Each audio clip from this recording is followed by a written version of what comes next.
Friends, so this is my first video, class 9th, chapter 1st, the fundamental unit of life, biology.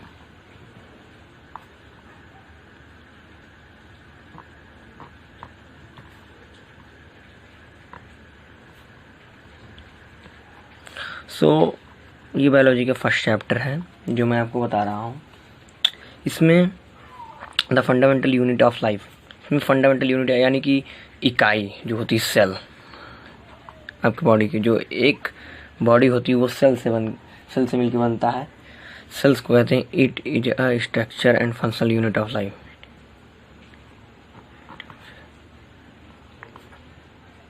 Functional unit of life, unit of life, functional unit of life, cell the fundamental unit of life, यानी जो हमारे life की fundamental unit है, इकाई है। जैसे एक घर के लिए एक नींव रखते हैं तो सेल होता है, एक नींव होता है तो वो नींव से स्टार्ट करते हैं घर बनाना, तो उसी को नींव जो पहला ईंटा होता है वही एक सेल है हम लोग के लिए। सेल की हिंदी मीनिंग होती है कोशिका। सेल की एक और डेफिनेशन है जो मैं आप लोग को बता रहा हूँ। सेल इज द बेसिक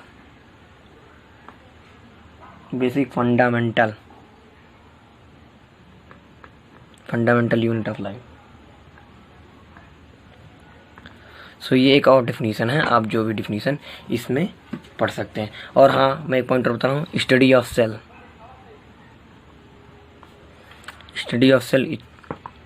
होता है साइटोलॉजी। इसको आप ध्यान देना। स्टडी ऑफ सेल जो होता है वो साइटोलॉजी। तो बात आ गई डिस्कवर की, सेल की डिस्कवर की बात आ गई। तो रॉबर्ट हुक का नाम लिया था। रॉबर्ट हुक हमारे साइंटिस्ट हैं जो सेल को डिस्कवर किए हैं। रॉबर्ट हुक, इन्होंने कब डिस्कवर किया है? 1665। और ये किस चीज़ पे डिस्कवर किए ये भी होता है, द पीस ऑफ कॉर्न पे डिस्कवर किए। द पीस ऑफ कॉर्न यानी मधुमक्खी की जो छत्ते होते हैं, मधुमक्खी के छत्ते होते हैं उसी पे किए थे, क्योंकि वो डायगोनल शेप में होता है, पर ऐसे होता है, ऐसे होता है जो होता है। और इसी को इन्होंने किया था बीके पे। सो अब हम आते हैं सेकंड पॉइंट पे अपने, टाइप्स ऑफ सेल। ज़्यादा कुछ है नहीं नाइन्थ में, बस ये बेसिक चीज़ आपको बताया जा रहा है, बेसिक चीज़ एकदम। तो आप टाइप्स ऑफ सेल देखते हैं।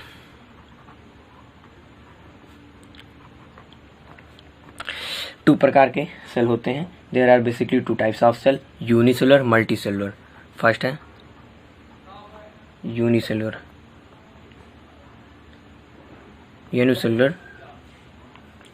सेल्स, और दूसरा है मल्टीसेलुलर।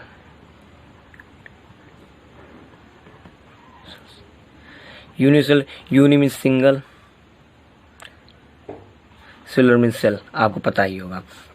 और यहाँ पे मल्टी मीन्स मैनी होता है। बायोलॉजी में सबसे मेन टॉपिक ये होती है, मेन पार्ट ये होता है कि आप कोई भी वर्ड दिया होगा, अगर उसकी मीनिंग जानते हैं तो आपका वो बन सकता है आराम से। जैसे कि यूनि सिंगल, आप समझिए सिंगल सेल। जैसे कि मैं लिखता हूँ definition, the organs which is made up of single cell, the organs which is made up of single cell। Example हो गया अमीबा, आपका amoeba, paramecium,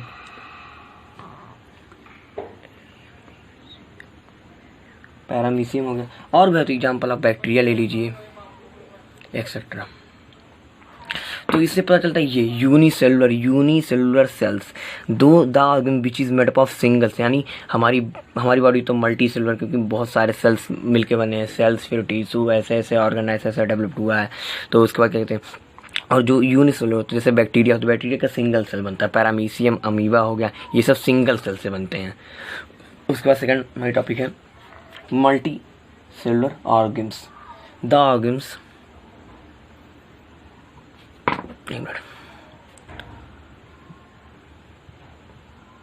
the organs which is made up of many sales, of many cells. Example ले लीजिए human bodies, human beings,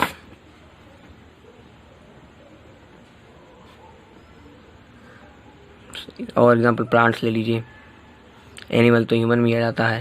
बस तो आपको ये समझ में आ गया मेरे क्लास से कि the organ which is made up of many cells, example human plants. अब मैं नेक्स्ट टॉपिक पे आता हूँ।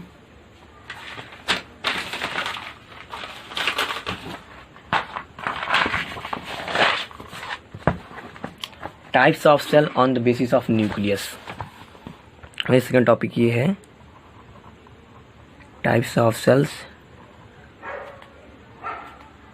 On the basis of nucleus. Type of cells on the basis of nucleus. Two types के सेल होते हैं, आपको पता ही होगा। एक है एक प्रोकैरियोटिक, यूकैरियोटिक। पहले प्रोकैरियोटिक पे बात करता हूँ। Prokaryotic cells, prokaryotic nucleus, sorry, इसमें है यूकैरियोटिक्स।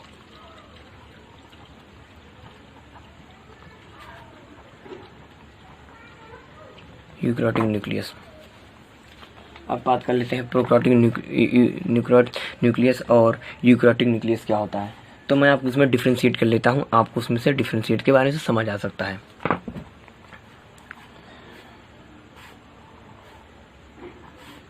फर्स्ट पॉइंट मैं आपको बताता हूँ, जो प्रोकैरियोटिक सेल होते हैं वो undeveloped nuclear region is called nucleoid होते हैं। जो प्रोकैरियोटिक सेल होते हैं वो अनडेवलप्ड होते हैं। तो मैं पॉइंट लिख लेता हूँ। Prokaryotic nuclear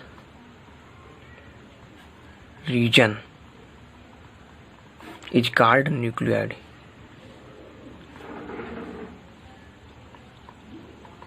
nucleoid. और आप इधर यूकैरियोटिक में लीजिए, the nucleus well developed surrounded by the nuclear membrane.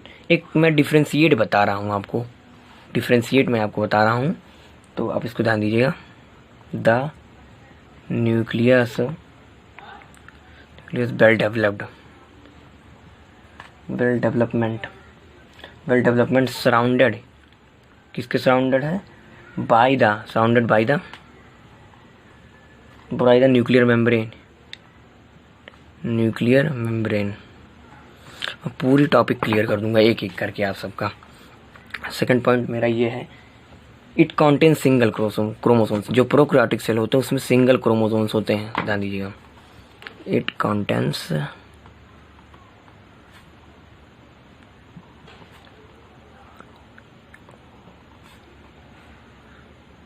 और जो इसमें होते हैं क्या कहते हैं, जिसमें था यूकैरियोटिक सेल में होते हैं they have more than one chromosomes, यानी दे हैव मोर देन, समझ रहे हैं ना आप? They have more than one chromosomes, they have more than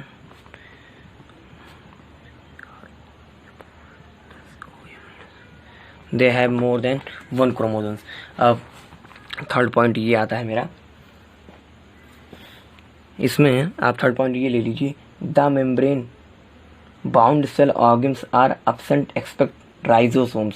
यानी जो membrane bound cell organs are bit absent कौन है? राइबोसोम्स। तो मेरा पॉइंट ये है, काफ़ी लंबा पॉइंट है, आप इसको याद कर लीजिएगा, क्योंकि डिफ्रेंशिएट बिटवीन पेपर में ज़रूर आता है, चाहे वो पीरियोडिक टेस्ट हो या एसिड टेस्ट हो या असेसमेंट टेस्ट हो, ये मेन पार्ट है। अभी इसके बाद मैं आपका प्लांट सेल और एनिमल सेल का भी बता सकता हूँ, क्योंकि वो भी बहुत ज़रूरी है। आप यहाँ तक 10th में पहुँच जाएंगे तब भी आपको वो काम देगा। 11th 12th बायो वाले तो और अच्छे बच्चे हैं, उन लोग को ज़्यादा ध्यान रहता है ये सब का।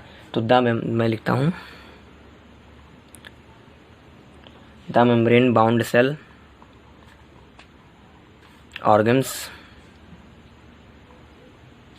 organs are absent expected, इसका मैंने बताया राइजोसोम्स।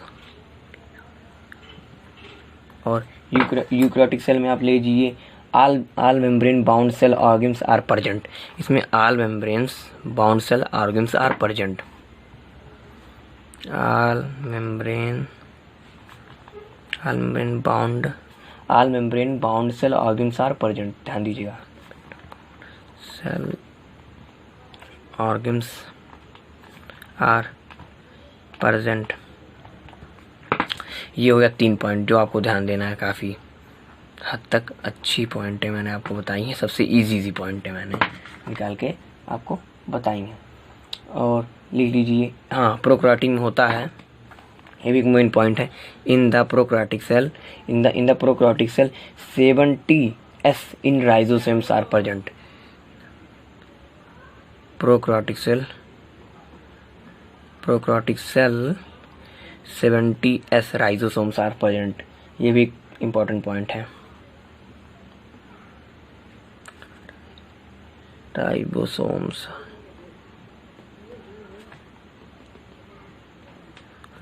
Are present. और इसमें लीजिए, in this cell 80s types of ribosomes are present. ठीक है, in this cells 80s types of ribosomes present.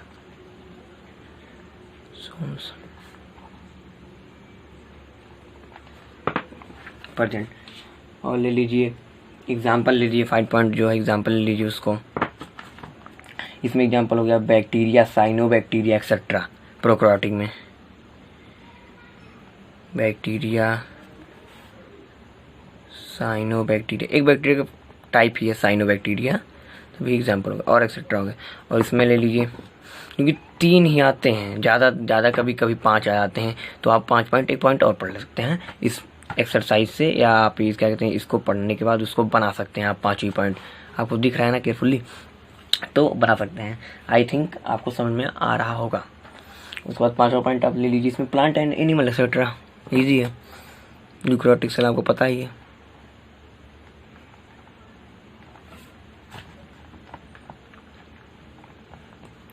Animal etcetera.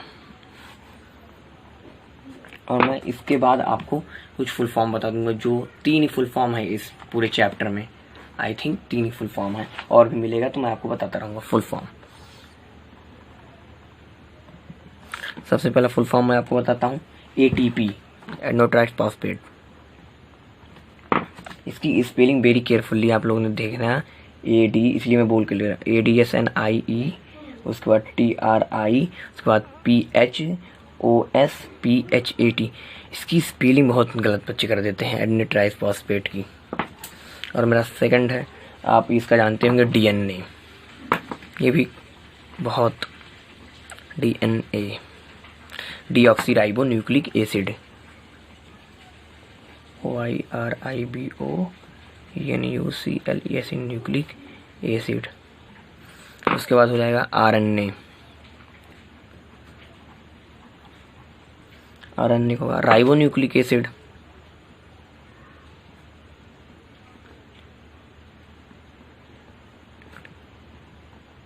उसके बाद मैं आप लोग को बताता हूँ कि इसके बाद जो अगला पॉइंट मेरा होगा वो होगा DNA पे ही। ऐसे मैं आप कुछ क्वेश्चन भी करना चाहता हूँ DNA। अब पूछ लिया गया, why is DNA genetic material, why DNA genetic material. तो ये क्वेश्चन थिंकिंग विद क्वेश्चन है, बहुत कम ही पूछा जाता है। लेकिन why is DNA deoxyribonucleic acid नहीं, why is DNA called genetic material, why is DNA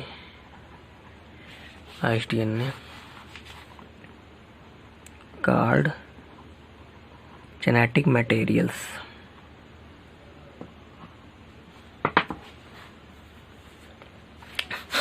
Why DNA called genetic materials?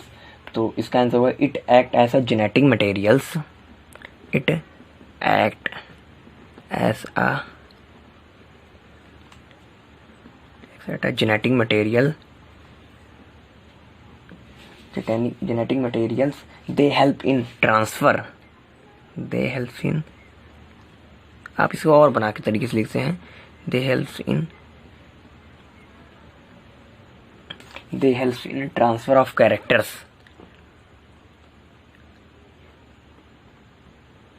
from one generation to another, one generation to another generation.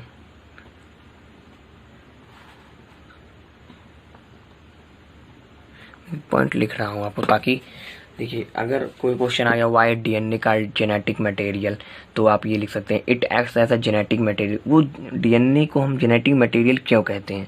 Because इसलिए कहते हैं it act as genetic material, ये genetic material है, एक तरह के वो remove करता है। They help transfer of character, ये हमारे कैरेक्टर को, हमारे जो फॉर्मर होते हैं एक प्रकार से जो ट्रांसफ़र होता है पेरेंट्स से जाइगोट में, बच्चे में, तो transfer character from one generation to another generation. देखिए कैरेक्टर जो ट्रांसफ़र हो जाता है one generation to another generation, उसी को कहते हैं जेनेटिक मटेरियल, क्योंकि जीन जेनेटिक मटेरियल से ट्रांसफ़र होता है। अब आपको अच्छी तरीके से समझ आ गया वाई डीएनए जेनेटिक मटेरियल। तो मैं अब नेक्स्ट की बात करता हूँ। मैं आपसे पूछता हूँ why is the cell called the structure and unit of life. Second question मेरा यही है, why is cell called structural unit of life? Why is cell called structural unit of life? Structural unit of life.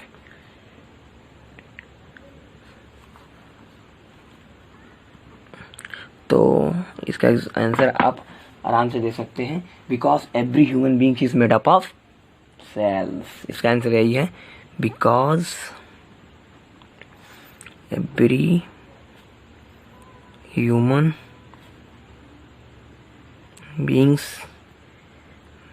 made is made up of cells।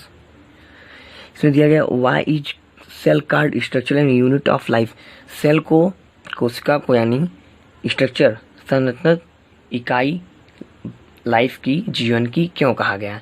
Because इसलिए कहा गया क्योंकि इसी से हमारी बॉडी पूरी बनती है। पूरी ह्यूमन बॉडी हमारी सेल्स से ही इकट्ठा करके बनते हैं, इसीलिए इसको because every human beings is made up of single sales.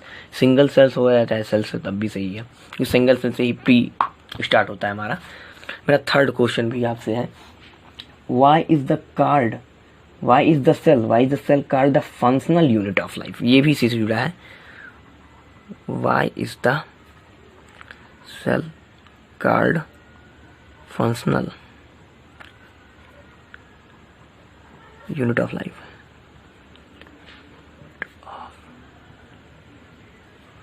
Why is cell called unit of life? यहाँ देख थोड़ा सा गलती हो गया, सॉरी, क्योंकि ये मेरा फर्स्ट वीडियो, मैं बहुत एक्साइटेड था वीडियो बनाने के लिए, मैं कर चुका हूँ, वीडियो बना रहा हूँ। तो इसका why is cell called functional unit of life, तो इसका because all function are perform by the cell. इसका यही आंसर, बिकॉज क्योंकि, इसलिए, because all function perform by the, all function performed क्या होगा? All function performed by the cell.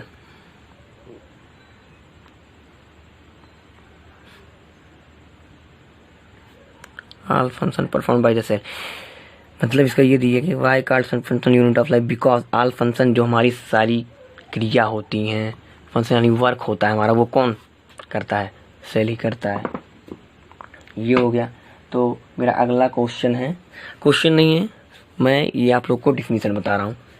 Cell organs, आप लोगों ने सेल ऑर्गन्स के बारे में सुना होगा। सेल ऑर्गन, जो सेल के चारों तरफ ऑर्गन्स होते हैं, उसी को सेल ऑर्गन कहते हैं। देखिए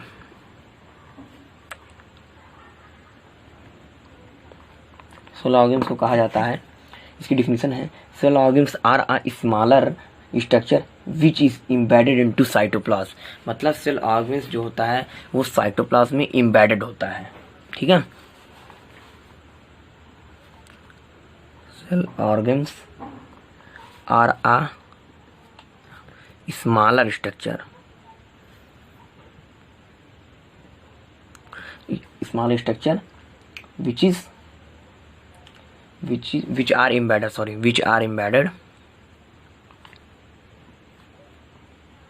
which are embedded into cytoplasm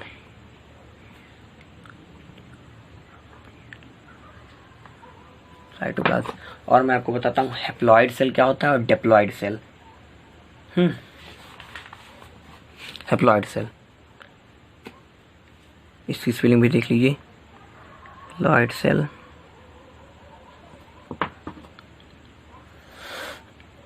haploid cell, the cell which have only single chromosomes are called haploid cell. ठीक है, the cell which is the cell which have the cell which have only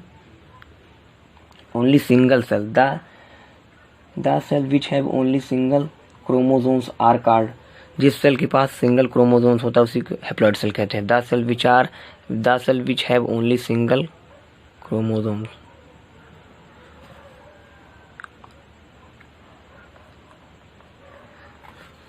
the cell which have only single chromosomes, ये हो गया हमारा haploid cell, उसी कहते हैं is called haploid cell. आप कह सकते हैं, आगे लगा देते हैं, is called haploid cell, HAPL haploid cell. I think आपको समझ में आ रहा होगा। अब हैप्लॉइड है तो डिप्लॉइड भी सेल होता है, DEPLOID इसकी स्पेलिंग होती है, ध्यान दीजिएगा।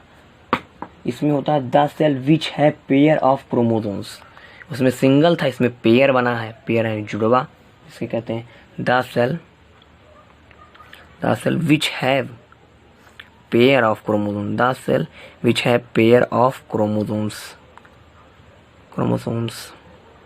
The cell which have pair of chromosomes are called diploid cell.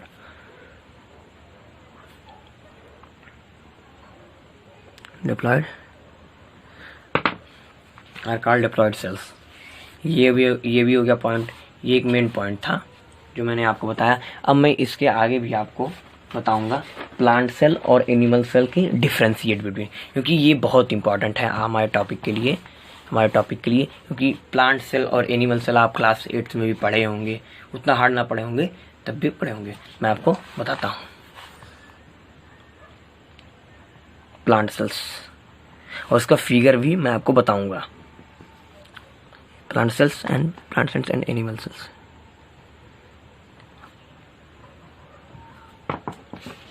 Plant cells and animal cells, first point में इसको डिफ्रेंशिएट, क्योंकि डिफ्रेंशिएट ही आता है, डिफ्रेंशिएट ही पेपर में आता है जो मैं आपको बता रहा हूँ, और फिगर भी मैं आपको बता दूंगा नेक्स्ट वीडियो में अपने।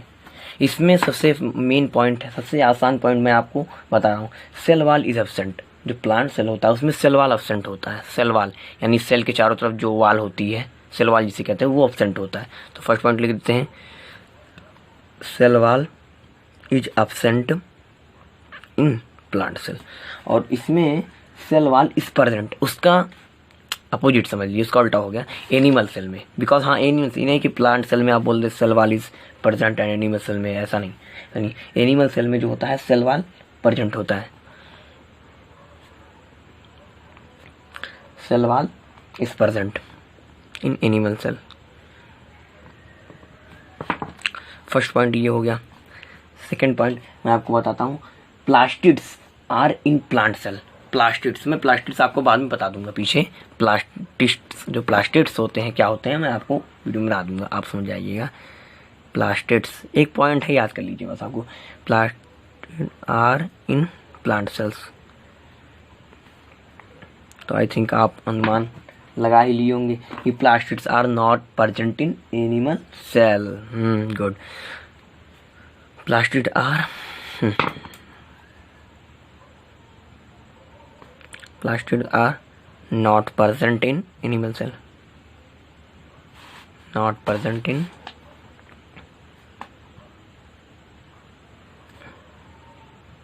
animal cell। अब मैं आपको थर्ड पॉइंट ये chloroplast is that in plant cell, chloroplast is that in plant cell.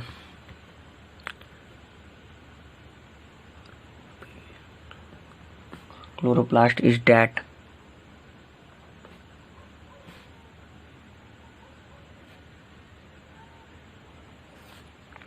अब उसमें chloroplast is not in animal cell.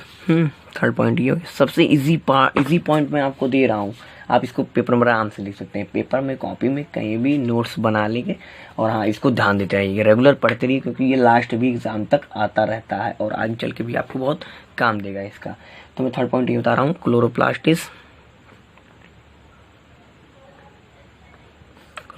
Is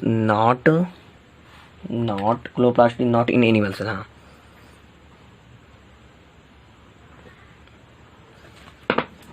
animal cell. Fourth point ये है, food membrane is surrounded by cell wall. Food membrane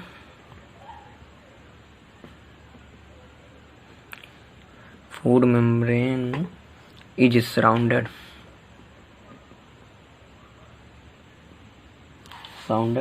by cell wall. और animal cell में है कि vacuoles, इसमें मैंने बदल दिया है, इसमें था नहीं, vacuoles are small and temporary. Vacuoles भी मैं आपको पीछे बताऊँ, क्योंकि वो सेल के पार्ट्स में माइक्रोकांडिया लाइक करके ऐसे करके माइक्रोकांडिया, ribosomes, nucleus, cell membrane, cytoplasm की मैट्रिक्स कहते हैं। मैं ये सबको आपको लास्ट में बताऊंगा, एक पॉइंट करते हुए उसके अच्छे से समझाऊंगा। और फोर्थ पॉइंट मेरा ये है कि वैक्यूल्स, हाँ, vacuoles are small and temporary. ORAROY, temporary. ये हो गया फोर पॉइंट मैंने आपको बता दिया है। 5 पॉइंट, क्योंकि ये जरूरी है, बहुत ही ज़्यादा इम्पोर्टेंट है क्लास 9th के बच्चों के लिए, जो मैं आपको बता रहा हूँ। Plasma membrane is surrounded by cell wall. Plant cell में है प्लाज्मा मेम्ब्रेन इज सराउंडेड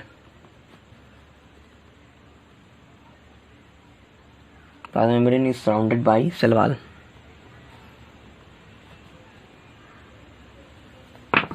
और इसमें फिफ्थ पॉइंट है, plasma membrane is the outermost covering. इसमें सराउंडेड बाय सेल वॉल है प्लाज्मा मेम्ब्रेन जो है प्लांट सेल में, उसमें आउटर मोस्ट कवरिंग जो है वो प्लाज्मा मेम्ब्रेन है। Plasma membrane is the outermost covering. Plasma membrane is the outermost covering. Plasma membrane is the outer most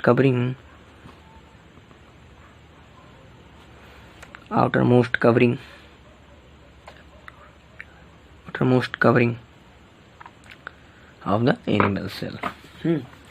इतना पॉइंट आपको हो ही गया है। अब मैं आपको बताऊंगा सम इम्पॉर्टेंस, वो बताऊंगा क्या कहते हैं, ऐसे क्वेश्चन टाइप का है जो पूछा जाता है सर पेपर में, 1-2 नंबर में आ जाता है। तो मेरा फर्स्ट क्वेश्चन है, स्मॉलेस्ट सेल ऑर्गन्स कौन सा है?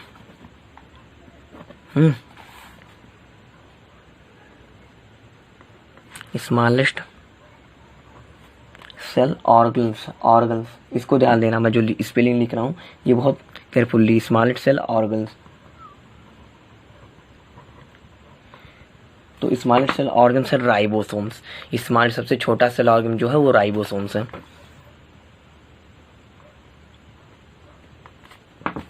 उसके बाद सेकंड जो क्वेश्चन मेरा है, द लार्जेस्ट सेल ऑर्गन्स कौन सा, ये आपको बताना है। मैं आपको बताता हूँ, क्योंकि आप लोग तो अभी पढ़े होंगे नहीं, मैं सब क्लियर कर दूंगा। लार्जेस्ट सेल ऑर्गन्स है प्लास्टिड्स, ठीक है, जिसकी मैंने बात कर चुकी हूँ, एक बार मैं आपको बताया है प्लास्टिड। अब इसके बारे में अच्छी तरीके से आपको बताऊंगा। थर्ड पॉइंट मेरा, the largest cell organs in plant, इसको carefully, the largest cell organs in plant, यानी the largest cell organs in plant में लार्जेस्ट सेल ऑर्गन्स क्या है? माइटोकॉन्ड्रिया। ये बहुत इंपॉर्टेंट है, इसी को power house of the cell भी कहते हैं। उसको अल्टमैन डिस्कवर किए थे और मैं आपको ये बाद में बता दूंगा। The largest cell organs in plant है माइटोकॉन्ड्रिया। इस पर स्पेलिंग भी बहुत ध्यान देना है,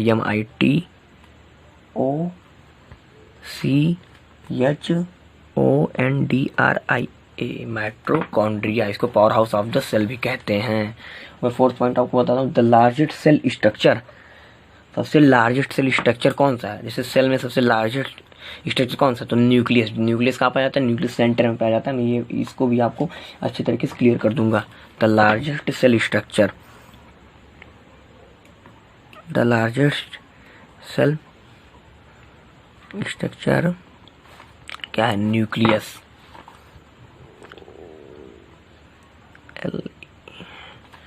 न्यूक्लियस फिफ्थ पॉइंट मेरा ये है।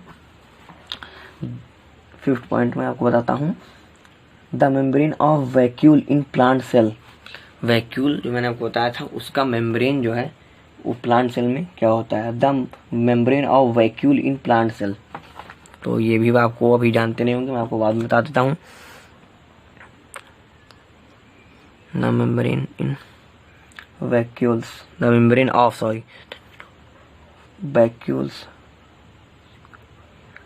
वैक्यूल्स इन प्लांट सेल, इसको कहते हैं टोनोप्लास्ट। TONOPLAST, इसको कहते हैं टोनोप्लास्ट। आप इसको ध्यान दीजिएगा, मैं आपको इसको बाद में अच्छे तरीके से बता दूंगा। बस इतना ही पॉइंट्स मैंने अभी तक आपके लिए इम्पोर्टेंट निकाला है, जो ये पूछा जाता है क्वेश्चन में। तो थैंक यू, बस आज के लिए इतना ही। मैं नेक्स्ट वीडियो में इसके आगे आपके लिए लाऊंगा। Thank you for watching my video and subscribe my YouTube channel group study classes. Thank you, my self Tiwari. Thank you.